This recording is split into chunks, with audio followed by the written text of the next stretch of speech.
السلام عليكم ورحمة الله وبركاته. أسعد الله أوقاتكم بكل خير وسعادة ونعيم الدارين الدنيا والآخرة. هنكمل إجابات الجزء الثاني من تساؤلات التي حيرت صديقتنا الغالية، وجاوبنا في الجزء الأول عن بعض التساؤلات، وفي الجزء الثاني هجاوب على بعض التساؤلات للصديقة الغالية الفاضلة إن شاء الله. هي كانت بتقول بتتحدث عن الناس كثيرا والتعامل مع الناس، وبتقول إن الناس ما بتعترفش بغلطها، وما بقاش في تفاهم مع الناس. وبتعاني من ظلم وإهانة كثيرة مستحملاه. ليس عليك التحمل زي ما أنا قلت. بدون إدراك لا استحقاق، يعني بدون إدراك لا استحقاق لن تعيش النعيم على وجه الأرض. أنت مش مطالب منك إن أنت تتحملي، مش مطالب منك إن أنت تيجي على نفسك، ومش مطالب منك إن أنت طول ما أنت إن أنت تشغلي بالك بالناس باستمرار.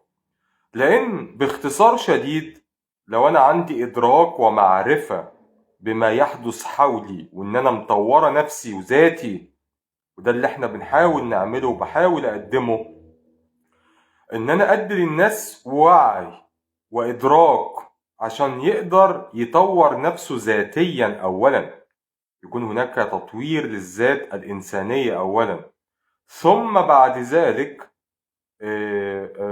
يقدر يتعامل مع الكون الخارجي، الكون المنظور، الكتاب المنظور مثلما يقال.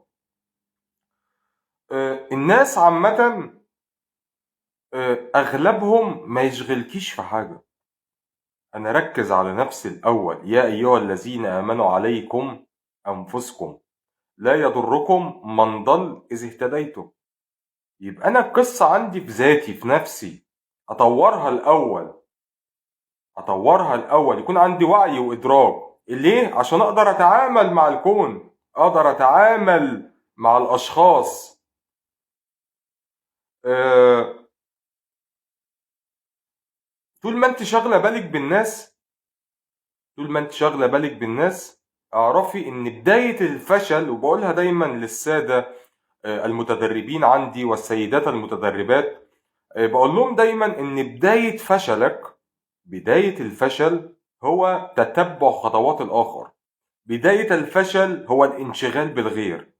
ولذلك لو انت عندك وعي وإدراك هتنشغل بنفسك أكتر من الغير، لأن بقى عندي وعي عالي، ترددات عالية وذبذبات عالية. الله سبحانه وتعالى مدينا الوعي دوت والإدراك، إن احنا نفهم أن الله سبحانه وتعالى تحدث عن الأغلبية في القرآن الكريم، وقال إن أكثر الناس لا يعلمون، دي في سورة الأعراف.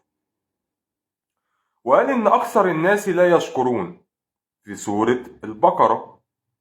وقال أكثر الناس لا يؤمنون في سورة هود. وقال وما أكثر الناس ولو حرصت بمؤمنين في سورة يوسف. وقال وإن تطع أكثر من في الأرض يضلوك عن سبيل الله إن يتبعون إلا الظن، سورة الأنعام. ولكن أكثرهم يجهلون، سورة الأنعام. ولكن أكثر الناس لا يشكرون، البقرة. ولا تجد أكثرهم شاكرين، الأعراف. وما وجدنا لأكثرهم من عهد وإن وجدنا أكثرهم لفاسقين. أكثرهم، خلي بالكم من كلمة أكثرهم دي. سورة الأعراف. خد بالك من الآية الجميلة اللي جاية دي، خدي بالك وركزي. أم تحسب أن أكثرهم يسمعون أو يعقلون إن هم إلا كالأنعام بل هم أضل سبيلا. سورة الفرقان. يعني الأغلبية، ربنا بيقولك إن الأغلبية ما تشغليش بالك بيهم، لأن هو وصفهم لك أهو. تعبانة ليه؟ اللي تعبك شغلة بالك ليه بالأغلبية اللي ربنا بيديك الاستراتيجية بتاعتهم، اللي ربنا وصفهم إن هم إلا كالأنعام أو بل هم أضلوا سبيلا. إن هم إلا كالأنعام بل هم أضلوا سبيلا، أكتر من الأنعام. أشغل بالي ليه؟ أركز على نفسي. يا أيها الذين آمنوا عليكم أنفسكم لا يضركم من ضل إذا اهتديتم. خليكي في نفسك. الفيديوهات اللي أنا بتكلم فيها هي دي الوعي والإدراك، هي دي الوعي والإدراك. كملي الفيديو للآخر، هو ده الوعي والإدراك. لما جيت دخلت في مجال التنمية البشرية فهمت يعني إيه أتعامل مع الآخر. فهمت يعني إيه إن أنا أقدر إن أنا أوصل معلومة. فهمت يعني إيه إن أنا أفهم الشخصيات وأحلل الشخصيات. الفهم دوت ليا أنا، مش عشان أقعد أفصل الناس أو إن أنا لأ، ده أنا عشان أقدر أتعامل مع الآخر، أقدر أفعل القوانين الكونية اللي ربنا جعلني عليها وخلقني عشان أفعلها. ربنا جعلك أفضل مخلوقة على وجه الأرض، وأنت تيجي تقولي لي أصل أنا بتحمل ظلم وإهانة. وأنا بقرأ يعني بحاول أقرأ من الكلمات بالظبط اللي هي قالتها. ظلم وإهانة وحاجات كثيرة مستحملاها. مين قالك استحملي؟ هتقابلي توكسيك بيبول؟ ما هو ربنا مكلمنا عنهم اهو. ما فرطنا في الكتاب من شيء، كله موجود عندنا، كله موجود عندك في القرآن وفي العقائد حتى السماوية اللي ربنا نزلها مع الرسل. أغلبية الناس الله ذمها في القرآن. فأنا أتعب نفسي ليه مع الأغلبية؟ مركز على نفسي، أركز على نفسي. ما أنا عرفت الحدوتة. الله الخالق والصانع بيكلمنا وبيعرفنا، بيقول لك ما تزعليش، عندك توكسيك بيبول كتير، عندك اشخاص سامة كتير. واتكلمت عليهم في فيديوهات كثيرة جدا. عندك اشخاص سامة، اقارب او غرباء هتلاقي كتير. مطلوب مني ايه؟ مطلوب مني ان انا انصح على قد ما اقدر، طول ما انا عندي وعي وادراك ومعرفة. ليه؟ عشان خاطر احاول ان انا اغير الشخص للافضل بشكل مباشر او غير مباشر. امال انا فايدتي ايه في الدنيا؟ الدنيا زي المسرحية، هي زي المسرحية بالظبط. انت البطلة، فعلي القوانين الكونية اللي هو الادراك والوعي، بالادراك والوعي والمعرفة تأدي الدور كما هو. وربنا اداك التفاصيل كلها، قال لك ما تشغليش بالك باكثر الناس، ما تشغليش بالك بالناس. ما هو يعني هو سيدنا النبي عليه الصلاة والسلام هو سلم من الناس؟ ما سلمش. قالوا عنه به جنة، وحتى الله سبحانه وتعالى ثالث ثلاثة. يعني خلاص. ما زعلش من الناس، ما زعلش من الناس. ركز على نفسي أنا، ده الأهم. أحاول أساعد على قد ما أقدر، نعم. أحاول أدي معلومات على قد ما أقدر، نعم. الشخص اللي قدامي ما استجابش، ودايما بقولها، الحاجة اللي هتيجي على نفسيتك حطيها تحت رجليكي. الحاجة اللي هتيجي على نفسيتك حطيها تحت رجليكي. انما توصلي نفسك لكل هذه الستبس او هذه المراحل ليه؟ وعشان ايه؟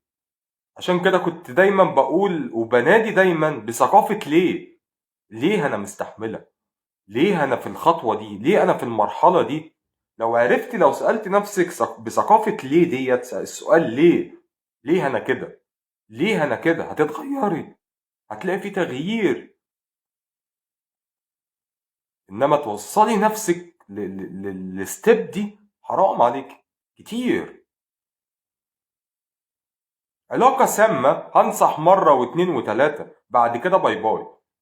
ادي واحد. اتنين، كل ما يؤذيني اعتزله، اقول له باي باي مع السلامة. تلاتة، خليك على ثقة، والله على ما اقول شهيد. مش هيتغير لك بره غير لما تغيري جوه. الكون مش هيتغير غير لما تغيري جوه الاول. جوه مش هيتغير غير بالوعي والادراك والمعرفة. قضي الامر الذي فيه تستفتيه. والله ما هيتغير شيء غير بالادراك والوعي والمعرفة.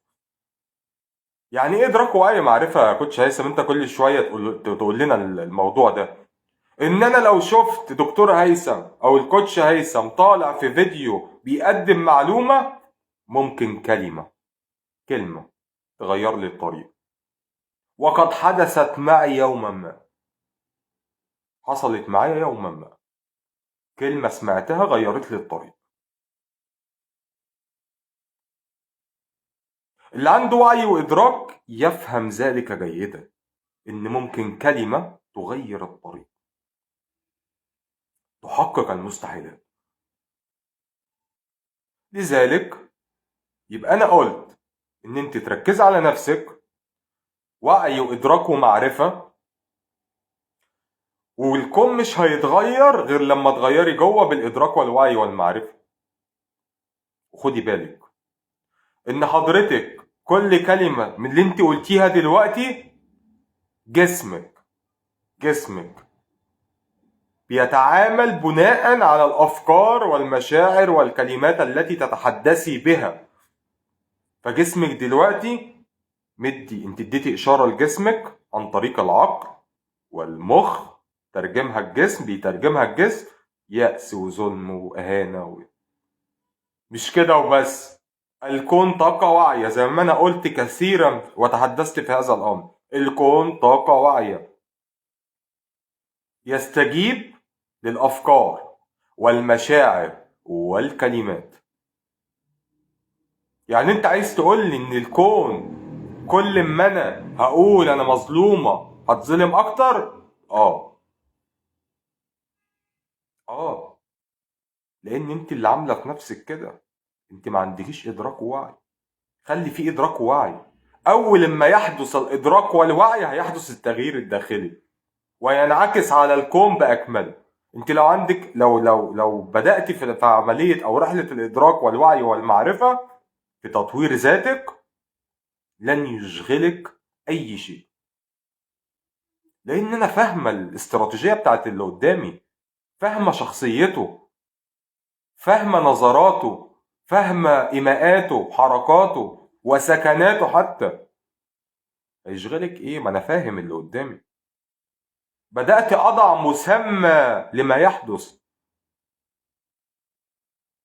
فمادام وضعت مسمى وحللت الشخصية اللي قدامك، اذا الموضوع بالنسبة لك عادي. طب ما انا عارف، ما ربنا ذكر ان اغلب الناس لا يعلمون فاصلين انهم الا كالانعام بل هم اضل سبيلا. اكتر من الانعام، لان الانعام بتسبح وبتذكر الله وتعبد الله سبحانه وتعالى. التغيير الداخلي التفاؤل. لا، ليه انا كده؟ ليه انا كده؟ واسالي نفسك انت عايزه تغيري ايه، او انت عايز تغير ايه. خلينا بشكل عام، انت عايز تغيري في حياتك. لو عرفت انت ايه اللي انت ما انتش راضي عنه في حياتك دلوقتي، هتعرف ايه اللي المفروض يتغير. اسالي نفسك انا عايز اغير ايه دلوقتي، وانا ليه اصلا كده، وانا ليه اصلا كده. ما تعيشي منعمه. انت افضل مخلوقه ربنا خالقها على وجه الارض. افضل مخلوقة ربنا خلقها على وجه الارض. تقولي لي ظلم واهانة؟ ليه؟ عشان ايه ده كله؟ عشان ايه ده كله؟ ان الله لا يغير ما بقوم حتى يغيروا ما بانفسهم. جسمك ده عبارة عن السفنجة بتمتص كل شيء. فلو الجسم فضلت مخلياه بتغذيه بالأفكار السوداوية والسلبية اللي فيها توكسيك كتير أو سموم كتير، مرحبا بك في عالم الأمراض والاكتئاب والتروما والصدمات تركز على الإيجابي.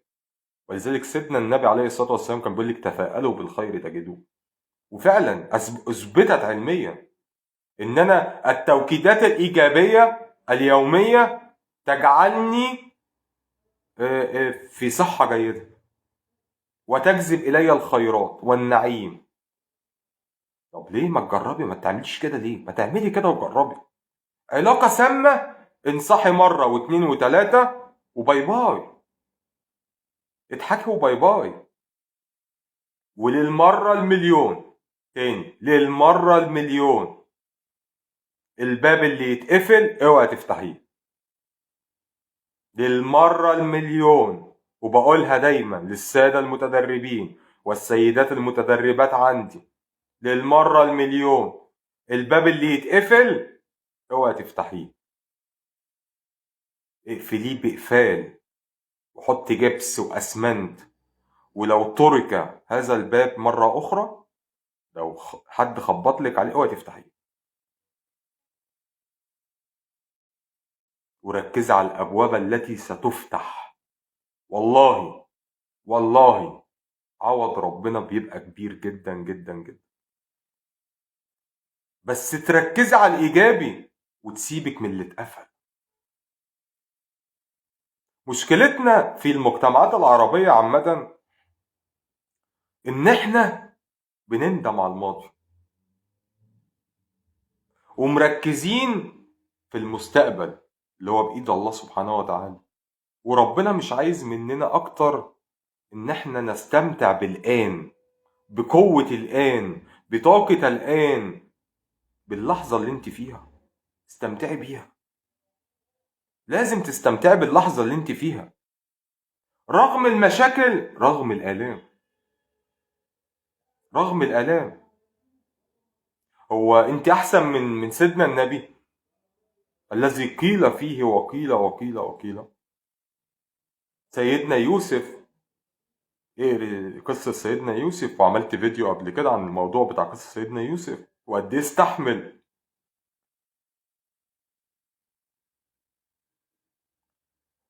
آه التفاؤل، التفاؤل ثم التفاؤل مهم جدا جدا. اي علاقة سامة باي باي، قول لها باي باي بعد النصيحة، واعمل اللي عليا امام الله سبحانه وتعالى. بس انا الاول يكون عندي ادراك ومعرفة، اكون جدير بالنصح، اكون جدير بالمعاملة. ما ممكن العيب فيكي ان انت ما عندكيش العلم والمعرفة ان انت تقدري تتعاملي مع الاشخاص او تتعاملي مع الاخر. ما ممكن العيب فيكي. يبقى انا عليا ان انا ذاتي اولا، ذاتي اولا. يا ايها الذين امنوا عليكم انفسكم، نفسي الاول. بعدها هتلاقي الكون اتغير. ما هو انت العلم اللي انت هتاخديه دوت بيشحن جسمك، بيشحن عقلك، وبيشحن قلبك، بيشحن ذرات جسمك.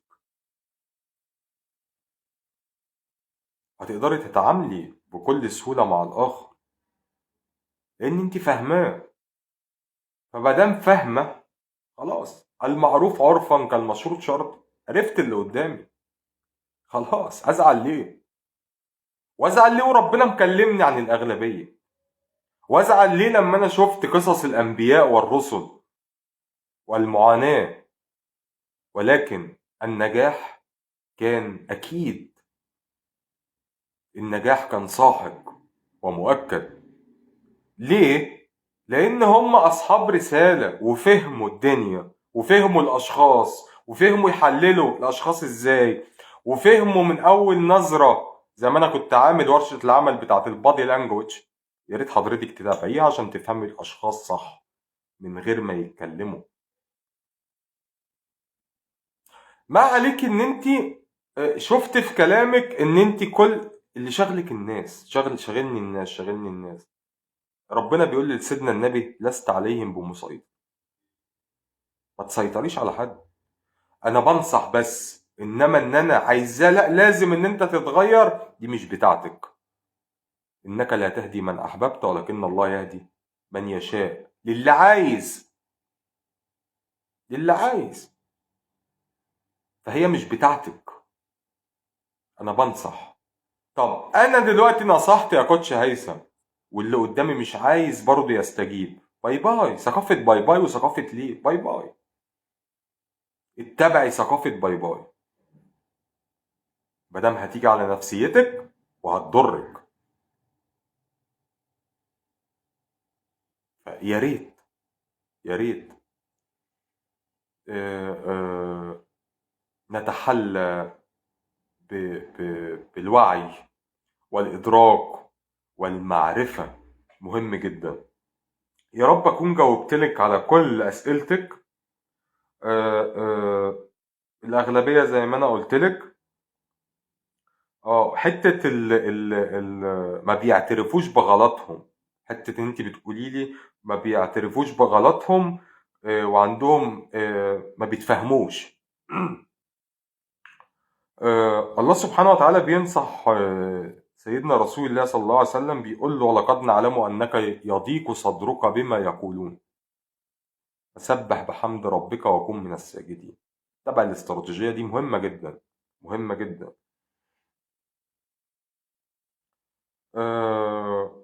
تفائلي، يعني تفائلي، بلاش حتة الظلم واليأس وحاجات كتيرة انت مستحملاها. ركزي على الإيجابي في حياتك، لازم تلاقي إيجابي في حياتك. ومن كل شيء خلقنا زوجين. ركزي، حتى المشكلة فيها جانب إيجابي وجانب سلبي، ركزي على الإيجابي. ابحثي ربنا مديك عطايا إيه تزيلي السلبيات أو الطاقات السلبية اللي موجودة في حياتك. حاولي إن أنت تقري، حاولي إن أنت تتثقفي، يعني يكون عندك ثقافة. كنا زمان، أفتكر زمان كنا بتلاقي الراجل الكبير في السن قد يكون ما بيعرفش يقرا ويكتب، بس الواحد كان يقعد معاه معجزة من معجزات الزمن، فاهم في كل شيء ما شاء الله. ثقافة، مثقف، بيسمع حلو وبيعقل الكلام حلو، فكان بيتشحن أحلى، فاهم من نظرة، قعدته، نظرته، لأن هو مشحون صح، علم ومعرفة وإدراك. ينقصنا زي ما أنا قلت وهفضل أقولها: الوعي والمعرفة والإدراك. 3 حاجات لو الإنسان ركز عليهم، خلاص انت كده وصلت لمرحلة من النعيم اللي ربنا أنعم بيها عليك. افهم، اتعلم، اقرأ. الله سبحانه وتعالى قالها لسيدنا النبي: اقرأ، علم، افهم، عندك وعي، عندك إدراك. هو ده اللي هيخليك تكملي في الحياة. توكسيك ريليشن شيب، علاقة سامة، انصحي زي ما انا قلت لك مرة واثنين وثلاثة، قولي باي باي لو لم يصلح الحال. لأن باختصار شديد، وأنا قلتها في فيديو سابق، أن الأفكار السلبية والمشاعر السلبية والأفعال السلبية اللي هي تكون نتيجة أو الكونكلوجن بتاعت الأفكار والمشاعر دي بتشحن الخلايا والذرات بطاقة سلبية، التي تؤدي إلى الأمراض اللي احنا بقينا بنشوفها الأيام دي للأسف الشديد. ربنا يعافينا ويعافيكم يا رب العالمين. الطاقة الإيجابية تغذي الخلايا، تنور الجسد، بتكون الطاقة جميلة جدا. ده بيأثر على ايه يا كوتش هيثم؟ بيأثر على الكون الخارجي. ليه؟ لأن الكون الخارجي طاقة واعية فاهمة، طاقة واعية وفاهمة، بتفهم. فالكون الخارجي بيجيب لك، انت بتتعاملي معاه عن طريق الأفكار والمشاعر، بينطلق منك ذبذبات، يبقى في ذبذبات طالعة من حضرتك. الكون بيجذب لك، بيديكي من نفس هذه التردد أو هذا الذبذبات. الذبذبات تبقى موجودة. نفس القصة بالظبط. أقول لكم يعني مثال بسيط كده. بعض الأشخاص بتبقى قاعدة تقول إيه، بتفكر في حد تتصل بيه. ركزوا والله عشان الموضوع مهم. بتفكر في حد عايزة تتصل بيه تطمن عليه، ويفوجئ إن الشخص بيتواصل معاه حضرتك بكل سهولة، وما فيهاش بقى واو ولا فيها خرافات ولا فيها حاجة. حضرتك بكل سهولة بعتي ذبذبات وترددات وصلت للشخص. كله مثبت في العلم، كله بالعلم. ذبذبات بعتيها، اتصلتي زي ما احنا بنتصل بالموبايل كده المحمول بأشخاص من غير سلك ومن غير حاجة. يعني أنا لو جيت كده من 30 60 70 سنة وقلت في حتة حديدة هنتصل كده ببلد تانية، حد هيرد عليا، كانت الناس قالت لك ده مجنون. انت بعتي، اتصلت بحد، حضرتك اتصلت بحد. هكذا الكون. وتلاقيه بيتصل بيكي وتقولي له والله ده انا كنت هكلمك دلوقتي، والله كنت هكلمك دلوقتي. هكذا الكون. ما ترسلي لي الكون من مشاعر وافكار بيقول لك شبيك لبيك. اسأل تجاب وأمر تطاع. هو ده الكون، ما هو مسخر ليكي. بس بالوعي والإدراك تقدري تفهمي الكون. هو انت عندك وعي وإدراك عشان تفهمي الكون؟ انت مش عارفة تتعاملي مع الأشخاص لسه. وهو ده الدور اللي احنا بنقوم بيه، وبنحاول نساعد الناس، بننفع الناس. انت ليكي دور في البيت اللي انت فيه، في المربع اللي انت فيه، في المنطقة الصغنطوطة اللي انت واقفة فيه. ليكي دور، ليكي دور امام الله سبحانه وتعالى، وليكي دور مجتمعي في المجتمع بتاعك. لازم اساعد الناس، لازم اساعد الناس.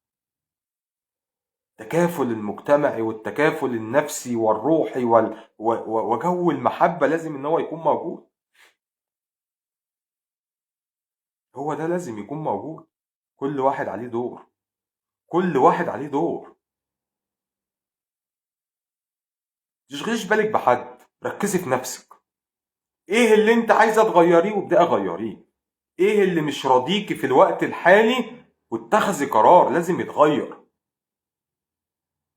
وزي ما انا قلتلك، انت افضل مخلوقه ربنا خلقها. لازم يكون عندك يقين ان انت افضل مخلوقه ربنا خلقها. انت مخلوقه لتنعمي، تعيش النعيم على وجه الارض. يا رب اكون جاوبتلك على كل اسئلتك. انا يعني كنت كاتبها، سمعت الفويسات بتاعت حضرتك وكتبت كل حاجة بالظبط. يعني انا كنت حريص لان نبرة الصوت كانت باينة جدا، درجة الحزن اللي انت فيها. فكان واجب عليا، وكان أمانة لازم إن أنا أمام الله سبحانه وتعالى، لأن سوف أسأل عنها. فكنت لازم إن أنا أجاوب بطريقة فيها يعني سرد وتوضيح بشكل مفصل. وتحت أمرك لو في أي حاجة تانية يا ريت تتواصلي معايا إن شاء الله. رمضان كريم، وأيامنا إن شاء الله كلها سعادة ومعجزات بفضل الله، بفضل الله وبإذن الله. أيام كلها معجزات وكلها تحقيق أمنيات، وأيام كلها سعادة بإذن الله وبركة الله.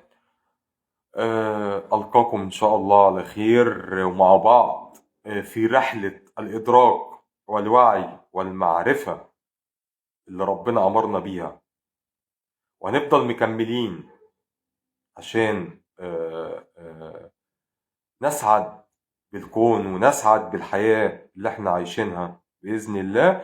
ولن نسعد إلا تحت مظلة كلام الله سبحانه وتعالى وبالعلم والمعرفة والوعي والإدراك. أسعد الله أوقاتكم بكل خير وسعادة ونعيم الدارين الدنيا والآخرة.